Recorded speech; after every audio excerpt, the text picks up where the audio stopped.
Dalam rangka membangun ekonomi masyarakat di Karangasem, terdapat dua kemiskinan yang harus diatasi pemerintah, yakni kemiskinan ekonomi dan kemiskinan mental. Diatasinya kedua kemiskinan itu akan mengubah pola pikir masyarakat menjadi lebih maju atau justru sebaliknya makin tertinggal. Kemiskinan di bidang ekonomi akan menjadikan pertumbuhan ekonomi penduduk akan lambat, begitu pula tingkat kualitas SDM yang dimiliki daerah. Pemerintah dalam hal ini perlu membuka lapangan pekerjaan melalui penguatan ekonomi maupun kerjasama dengan pihak lain dalam menciptakan lapangan pekerjaan. Sedangkan kemiskinan mental menjadikan mental seseorang akan mudah melakukan penyelewengan maupun korupsi. Hal ini dapat dilihat dari banyaknya pejabat yang habis menjabat tersangkut proses hukum.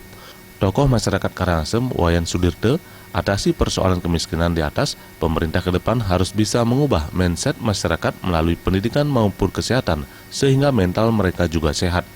Guna mendukung pengentasan kemiskinan juga diperlukan infrastruktur dalam arti luas, sehingga masyarakat tidak lagi putus sekolah maupun ada daerah yang sulit dijangkau karena minimnya infrastruktur jalan.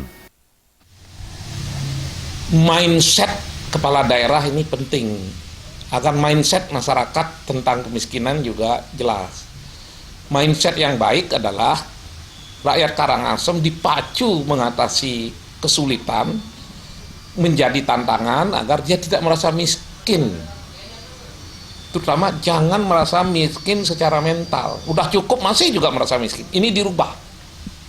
Karangasem tidak boleh merasa miskin. Orangnya ulet, wilayahnya luas. Nggak perlu merasa miskin. Ini harus dicanangkan, disosialisasikan ke masyarakat. Tapi tidak cukup kita bersikap mental tidak miskin. Mewujudkan masyarakat Karangasem yang lebih baik diperlukan sebuah revolusi mental seperti apa yang dicanangkan Presiden.